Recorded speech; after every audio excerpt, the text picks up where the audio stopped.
Before 2000 முன்னாடி ஒரு டைரக்டரோட புடிச்ச டைரக்டர்னு சொல்லுவாங்க. வால் sir, Ravikumar sir, Vikraman sir, இவங்கெல்லாம் வந்து புடிச்ச டைரக்டர்.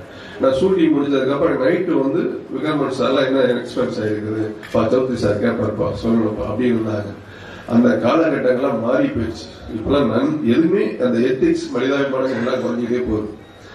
இப்ப எங்கள் முன்னாள் தயாரிப்பாளர் சங்க தலைவர், தற்போது நடிகர் சங்க செயலாளர் அவருக்கு நேரம் ஒரு அன்பான வேண்டுகோள் வைக்கிறேன். இருக்கக்கூடிய ரொம்ப பியூ ப்ரொடியூசர்ஸ் தான் வந்து இப்போ வந்து ஆல்மோஸ்ட் ஒரு 10 வருஷமா சர்வைவல் எடுத்துக்கிட்டு இருக்காங்க.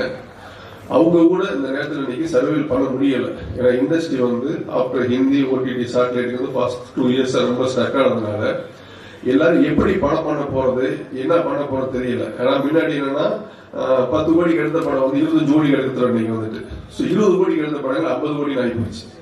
இப்ப எல்லாமே 1 இயர் மார்க்கெட் ஸ்கிராப் ஆகி போய் எப்படி பண்றது தெரியாத சுச்சுவேஷன் இருக்குது. இது தெலுங்குல பாத்தீங்கன்னா சார் ஒரு சின்ன அன்புதான் வேண்டுகோள் தான்.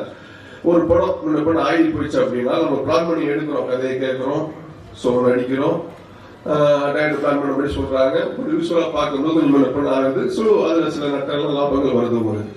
அந்த மாதிரி வரும்போது வந்து தெலுங்குல பாத்தீங்கன்னா எல்லா ஹீரோக்களுமே முடிந்த வரைக்கும் அந்த தயாரிப்பை காப்பாற்றுவதற்கு மனிதமான அடிப்படையில் ஏதாவது உதவி பண்ணிக்கிட்டு இருக்காங்க.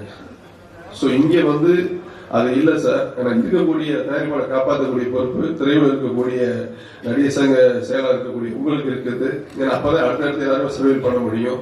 ஏன்னா ஒரு படத்தை எடுக்கிறதுக்கு முன்னாடி ஒரு சட்டம் இருந்தா போட்டு பார்த்து போய் வாங்குறோம், ஒரு கார் இருந்தா ஓட்டி பார்த்து வாங்குறோம், இது பண்ணி வாங்குறோம்.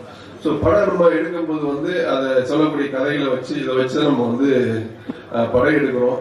அது சில முன்ன ஆகும்போது அந்த இண்டஸ்ட்ரியை காப்பாற்றுறதுக்காக நீங்க சில உதவிகள் பண்ணி